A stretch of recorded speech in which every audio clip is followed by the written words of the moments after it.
Alright, so today I'm going to do a really quick guide on how to rank up the fastest possible way in Underground. You know, for PS4 users specifically, I had a lot of requests for this, and also if you are just, you know, coming into the Xbox platform and you're just getting to rank 30, or you're just now buying the DLC, or for whatever reason, the best way to upgrade your Underground rank the fastest, okay, to achieve those ranks, get those caches as quickly as possible. I'm going to do a guide on how to, you know, optimize that and do it quickly, especially for people, you know, on the PS4, like I said, who are going to get the content and they're going to have that initial grind, that rush on the platform to be the first one up there, you know, to get ahead of other players and, you know, gain an edge, especially when going into the Dark Zone and stuff like that. So what you're going to want to do when you first log in, actually, I'll cover this really quickly. For anyone on the PS4, there's a few things that I'm going to try and explain to you really quickly that were frustrating for me when I first came into the game and started playing Underground, and are super frustrating for anyone who first picks up the DLC. There's a mission that you need to do. Okay, the developers did a horrible job planning this out, and for whatever reason they have you run off to this irrelevant part of the map and do this dumb little side mission before you can even go into the Underground terminal. And it actually took me an embarrassingly long amount of time to figure out where that mission was and what I needed to do. So I'm actually fast traveling out right now so that I can show you on the map exactly where it is and exactly what you have to do. It's called something to do with a contaminated zone, you know, like free up the contaminated zone, or, you know, secure it, so that you can then gain access to the Underground operations. And it's a little bit south of the base of operations. I'll show you on the map here in a second. And there really isn't an indicator. There is a help window that pops up really quickly and says, remember to do the mission to unlock the Underground content. And then it disappears almost immediately after. It's really poorly done, really frustrating. So I actually had to rely on, a friend of mine told me, said, okay, you know, you need to go here and then do this mission. So here we go. I've loaded in.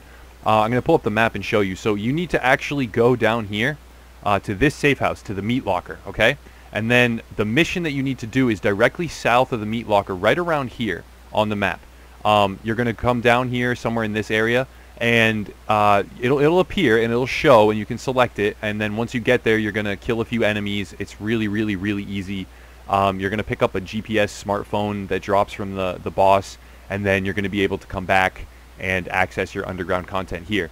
So once you've done that, then you'll gain access to this terminal right here, these downward steps. You come down the steps into here, and then you go into the elevator and you go down into the actual Underground content itself. So I'm going to load back in. The load times are a little bit long, but it's manageable, and you can actually fast travel right into the Underground terminal once you've unlocked everything. So once you come down here, you're going to go through a personal mission. You can do it with a group, but it's a really easy, you know, introductory mission that shows you how Underground works. You're going to go through a level that's fairly short. You're going to end up in a room with a boss fight. It looks like kind of an underground club area, and with like strobe lights and stuff. And once you've beaten that, you have access to all the Underground operations and all the Underground missions. Now, moving forward from there is where it gets interesting. If you're trying to level up as quickly as possible, okay, you're going to want to do the hard mode missions right off the bat with no modifiers, no fog of war, anything like that. Even when you do unlock those, you can use them. If you can complete them super efficiently with the modifiers, then do so. But it's really up to the user, and the easiest way, and in my experience the fastest way, now that I'm loaded in I can show you, is to just do the hard mode missions. Okay, so if I'm rank 0 in the Underground, I'm going to want to go in, I'm going to want to queue up plan operations and hard mode. You should have, if you've played, you know, any sort of content before this and you've fairly well geared your character, these should be an absolute breeze. You're going to do one phase hard modes, and you're going to rank up as quickly as possible, doing just those hard modes until you have access to heroic. So another thing to note when you're doing these hard modes, was confirmed by the developers that the caches that drop are based on the gear score of the player that was wearing the gear score you were wearing when you leveled up and received the cache. Okay, it's not actually based on the experience that you get, or not actually based on the gear score when you open the cache. I'm sorry, I got confused there for a moment. When you open the cache, if you're wearing a high gear score, that's actually irrelevant.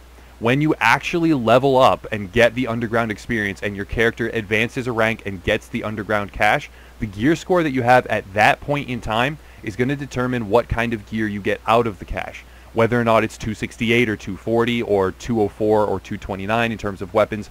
So while you're doing these hard mode missions, try and get your gear score as high as possible while still being able to do them effectively. That's the biggest tip that I have.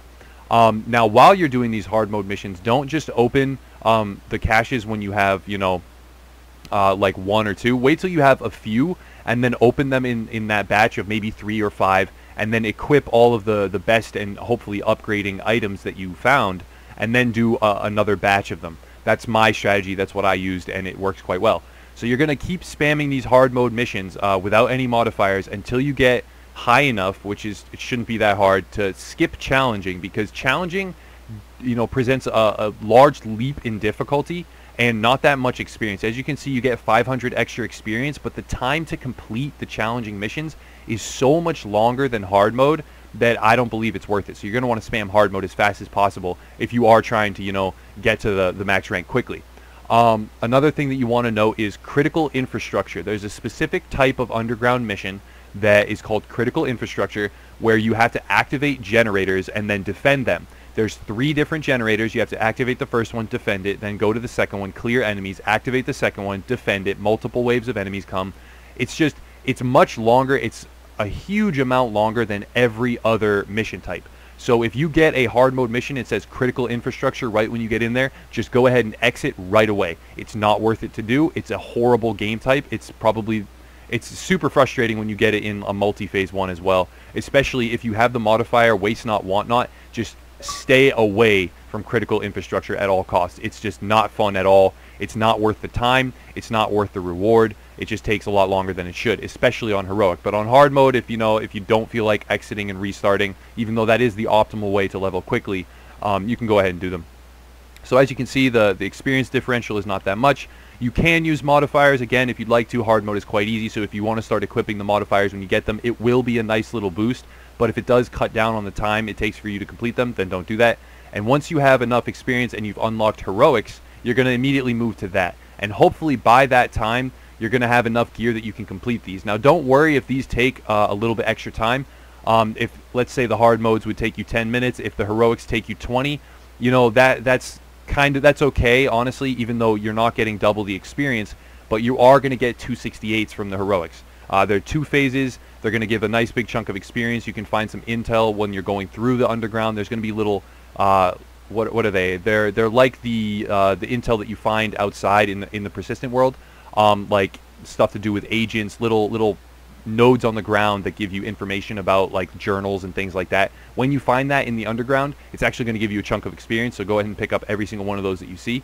There's going to be more opportunities to find those in the heroics. You're going to get much better rewards if you open a chest. It's probably going to have a 268 or a 229.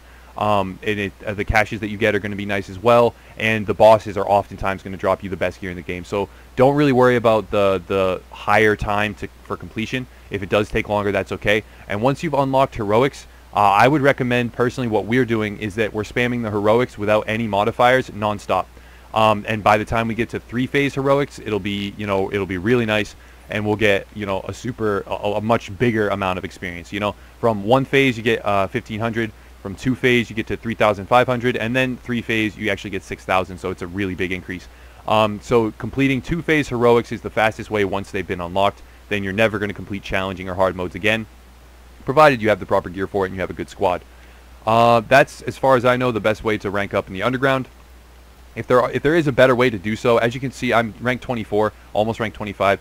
Some of my teammates are actually much higher. One of my teammates is almost up at 40 already. He's well over into the high 30s. Which is, it's really cool. He did some grinding while I was, in the dark zone and doing showcase videos for builds and gear sets and stuff. So it's achievable very quickly. In your first few hours of playing, just spamming hard modes the most optimal way possible, you'll probably get up into the 10, 15 range. And then once you've unlocked heroics, it goes quite fast as well. So I have not maxed out my underground. I have not unlocked all of the modifiers. At one more mission and I'll get special forces, and at 30 I'll get sickness. And then after that, I'll unlock, 3-phase operations, and that's where the real, fun content is. When you're going through 3 different phases, getting a bunch of different rewards from 3 different bosses, multiple chests, and then at the end, you're getting this giant chunk of experience.